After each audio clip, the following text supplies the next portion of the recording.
Parce qu'à cette époque, l'Italie, ça bouge beaucoup. Il y a beaucoup de problèmes économiques, sociaux, etc. Donc eux, bon, ils travaillent à Florence, parce que c'est à Florence, à ce moment-là, vous savez, en Italie, ça bouge toujours, mais le pouvoir est un petit peu à Florence à ce moment-là, et c'est là-bas que les choses se passent.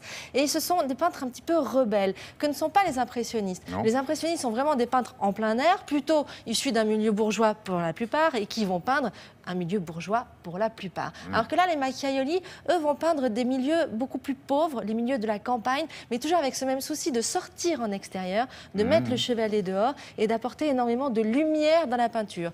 Mais vous allez voir que c'est pas du tout... C'est magnifique. Alors, ils vont peindre là où les impressionnistes en France peignent plutôt des intérieurs, avec des gens... Pas des intérieurs, c'est l'extérieur, l'impressionnisme, mais avec des bourgeois, la haute bourgeoisie, les maisons bourgeoises, etc. Les Macchiaioli, eux, peignent les travaux des champs. Donc c'est plus miséreux. Et la cote qu'ils ont aujourd'hui, c'est élevé ou... Alors la cote, ils sont très connus en Italie, mais sauf que nous, en France, on les connaît moins bien parce qu'on a tellement de choses chez nous que du coup, forcément... Ça n'a quasiment pas dépassé leurs frontières, alors? Ici, quand même, ils tournent régulièrement dans les expos de cette époque-là du monde entier. Mais c'est vrai qu'ils sont quand même moins connus sur un plan international que le sont les impressionnistes. De toute manière, les impressionnistes, on ne pourra jamais les rattraper. Donc c'est une belle découverte ou redécouverte au musée de l'Orangerie à Paris.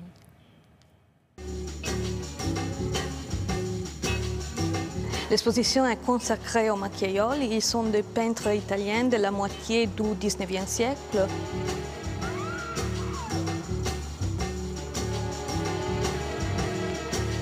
Les Macchiaioli ont toujours gardé l'héritage de la Renaissance italienne, qui sont très proches des petits tableaux des églises qu'ils voyaient à Florence. C'est un vrai langage qui vient de la Renaissance et qui est utilisé pour représenter la vie moderne.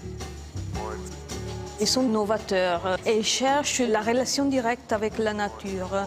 Ils cherchent à peindre en plein air aux alentours de Florence et ils vont renouveler la peinture à travers un langage très synthétique, partage des couleurs, d'ombre et de lumière, ce qui est le mot macchia. En italien, ça veut dire tache.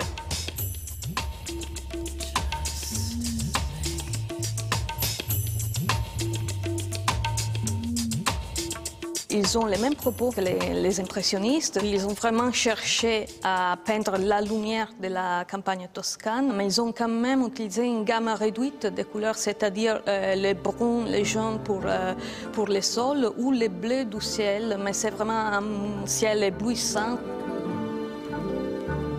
On voit beaucoup de tableaux où ils sont en train de peindre en plein air. Ils ont aussi fait des portraits, mais là aussi, ils ont cherché vraiment à renouveler les genres avec une attention pour la description du décor de l'intérieur qui est tout à fait nouvelle et qui va beaucoup inspirer des cinéastes aussi italiens tels Visconti.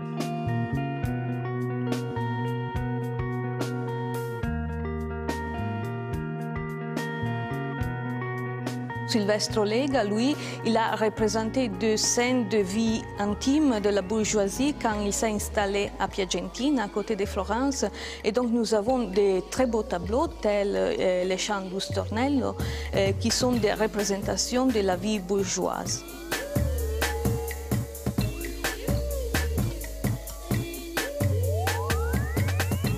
Ils sont à l'origine de la peinture moderne italienne. C'est vraiment quelque chose qui s'est arrêté après une dizaine d'années, mais quand même, à cause de sa nouveauté, a beaucoup influencé la peinture italienne du XIXe siècle.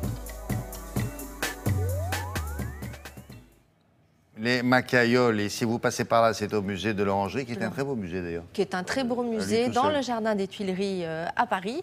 Et c'est une expo vraiment à voir qui change un petit peu de ce qu'on voit d'habitude des impressionnistes. Curieux format. Des curieux formats, ça c'est issu de la Renaissance italienne. Tout petit format en longueur, mais c'est tout petit. Mais alors il y a une lumière qui se dégage de là, c'est absolument incroyable. Et c'est bien d'avoir une autre vision de ce qui se faisait à la même époque ailleurs et qui de toute manière a ouvert la porte à la modernité en peinture. Voilà, donc c'est à voir jusqu'au 22 juillet. Merci. Merci Béatrice. Justement, dans l'actualité de l'art, c'est une étude qui a démontré que certains bruits pouvaient stimuler la créativité. Quand on se disait que Jean-Paul Sartre allait travailler au De Mago à l'époque, au milieu du bruit des tasses, le bruit des conversations, le bruit des chaises qui se bruissent, mais comment peut-on travailler là-bas?